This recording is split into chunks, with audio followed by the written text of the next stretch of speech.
Hello everyone. Today I want to talk about following directions. Last time we talked about two-step directions and I briefly touched upon temporal and conditional directions. Today I want to talk about directions given different modifiers. So you'd be talking about different colors, shape, size, location, things like that. But instead of just giving them one of those terms, you would add on to it. So for example, I might give the direction touch the big blue ball.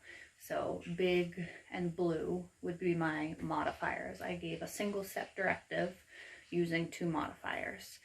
Now if I were going to change up that initial part of it where I said point to, then I would need to take away one of those modifiers to keep it as two. So for instance, if I was going to say underline the blue ball, because I'm changing it from point to, underline, maybe circle, draw an X, that's changing up the modifier piece of it as well.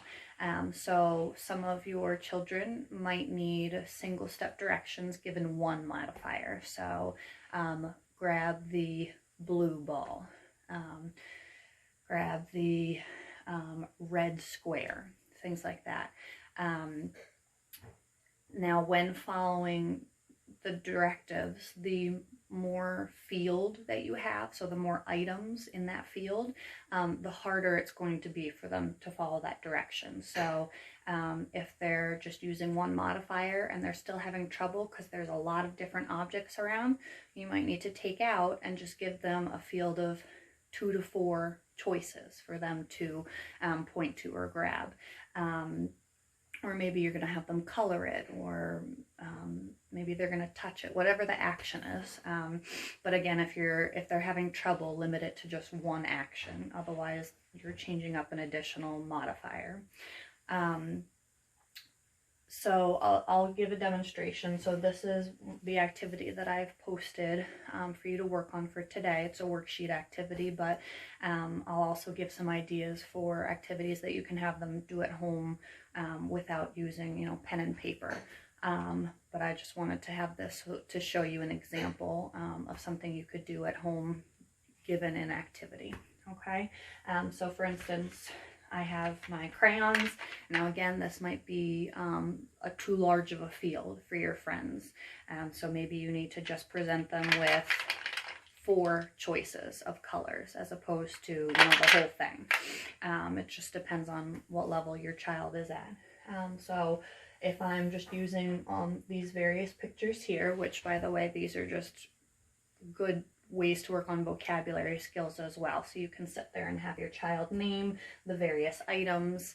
If they're having, trouble, maybe you give them some of those attributes or functions that we talked about in my previous posts and help them to describe it and give them those clues. So maybe they're better able to identify what it is. And with regards to the articulation piece of it, so if they're having trouble with a specific sound, maybe it's those final consonants, make sure that they're including them on there, okay? So maybe in the word house, they're leaving out that S, make sure that they include it in there. So just including multiple therapy techniques in this one activity. Okay, so back to our single step directions given 2 modifiers. So I might say circle the fish yellow. The student would have to get the yellow and circle the fish. I might say something like put a red X on the house. They'd have to grab red and put an X on the house. Or I might say underline the elephant blue. So underline and blue would be the 2 modifiers. Okay, so you can give them any kind of directives that you want to. Again, this is an example of 2 modifiers. With regards to household items, so blocks would be a great way to incorporate directions given 2 modifiers. So I just picked out some blue blocks from my daughter's Mega Blocks activity that she has, and there's a lot of different ones. So you could use those different describing terms to add the modifiers into your direction. Give me the small dark blue block. So they'd have to hand you this one. Or maybe give me the light blue long block.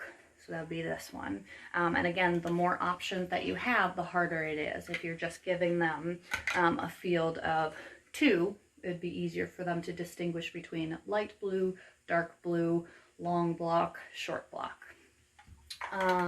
Maybe you're doing laundry and you want them to help you out. So maybe there's a bunch of socks in there. So give me the small blue sock. So that would be this one. And again, if they're needing less items, a smaller field, maybe instead of just dumping a whole pile of socks with red, blue, yellow, purple, green, all those different colors, all those different sizes, maybe just give them a couple in there and, you know, have them put together the big blue socks. And they'd be in charge of putting together all the big blue ones and sorting them out for you, giving you extra help.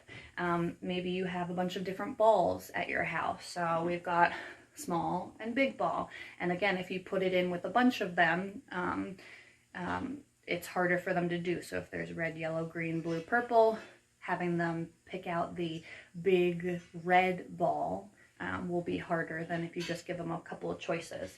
Maybe you're having them pick out their toys. Small white unicorn, big white unicorn.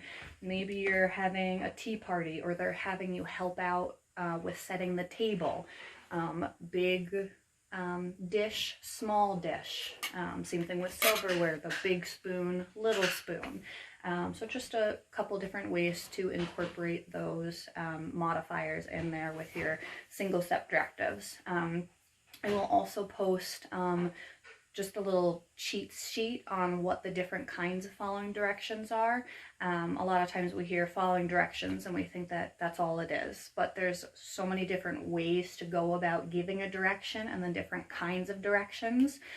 So again, I talked about single step directions given different types of modifiers, the temporal directions, the conditional directions, the two-step directions, and there's more than that, but I won't go into those today. So again, that little sheet will give you details on what each of the directions are and how to help your friends out in working on those, okay? So I will post this activity for you to do. If you don't want a worksheet to do with them, then find items in your house and give them directions that way, okay?